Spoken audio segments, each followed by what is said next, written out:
Hi, my name is Christina Johnson. I'm going to be demonstrating how to suction a trach today.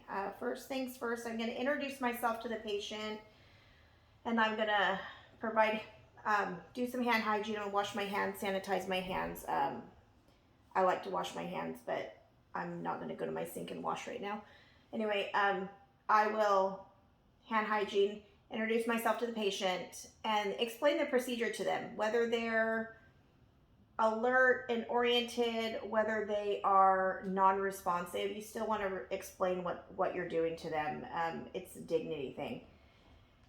Anyway, so first things first, I'm going to make sure that the suction equipment is hooked up. I'm going to make sure that the suction tubing is close to the patient.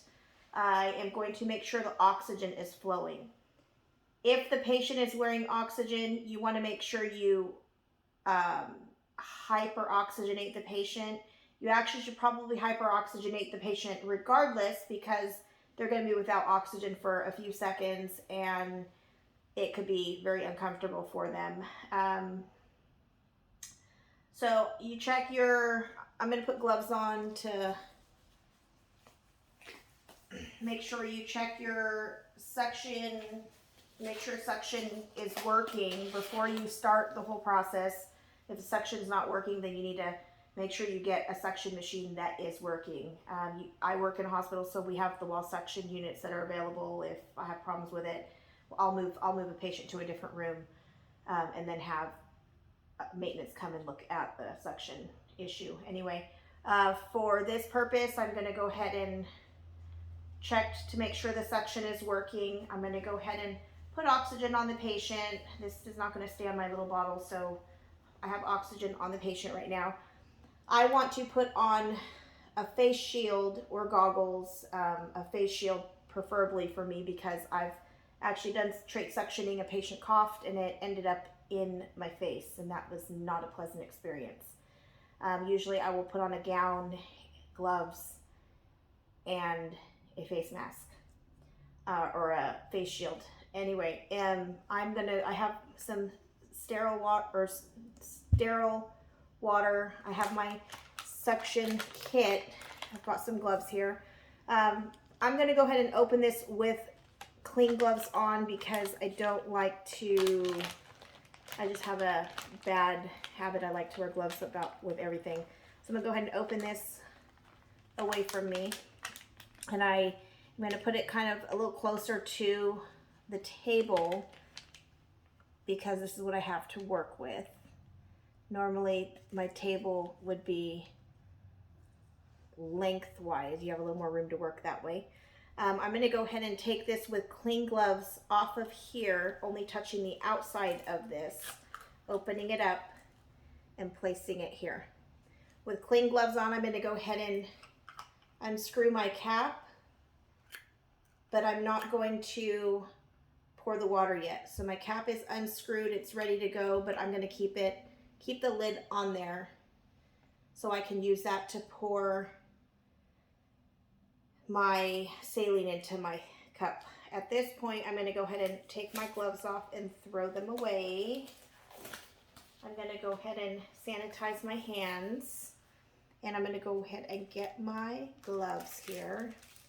These things have been used so many times that for demonstration purposes, I'm going to go ahead and open them up. My dominant hand, I'm going to go ahead and put my glove on.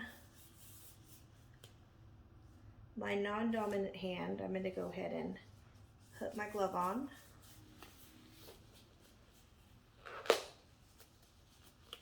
Being careful not to touch anything that's not sterile.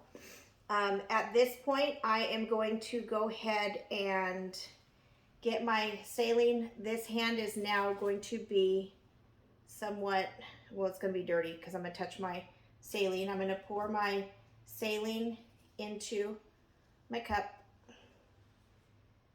At this point, I'm going to go ahead and use my sterile hand and grab my catheter.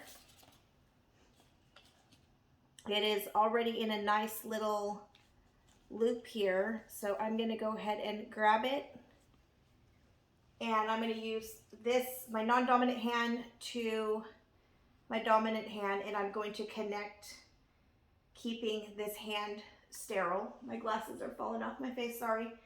Keeping this hand sterile, and go ahead and connect it. At this point, I'm going to go ahead and unloop this. I want to check to make sure that this is actually suctioning. I checked it already. It had a suction when you occluded the end of it, but I want to make sure that we're going to lubricate the tip and go ahead and suction a little bit of water. So we're going to lubricate the tip, suction some water, make sure it is flowing. And from this point, we're going to go ahead and insert the catheter into the trach, and you're going to insert it till you get a little bit of resistance or until the patient's coughing. And at that point, you're not going to have this occluded. You're going to keep it open. And now I'm going to go ahead and suction intermittently until, as I'm kind of pulling this out, until they, less than 10 seconds, I'm going to go ahead and clear the secretions out of here. That way, if they do need another pass, you don't want to do more than 3 passes, but that way, if they do need another pass, then you can go ahead and provide the trach care at that time. At this time, the patient is okay. They don't need to be suctioned again. I'm going to go ahead and wrap this up. This is going to get tossed in the trash. I'm going to go ahead and put oxygen back on the patient, give them a little bit of oxygen. I'm going to wash my hands, thank them for allowing me to provide suctioning for them. I'm going to turn the machine off, and I'm going to go ahead and get my supplies cleaned up. And that is it. One thing I did forget to mention, before you start, you want to make sure you listen to their lungs, check their O2 sats. When you finish, you also again want to listen to their lungs and check their O2 sats. I forgot while I was doing the process, but you do always want to assess their lungs before suctioning and after suctioning, just to see if there's any kind of improvement. And that is it. Thank you.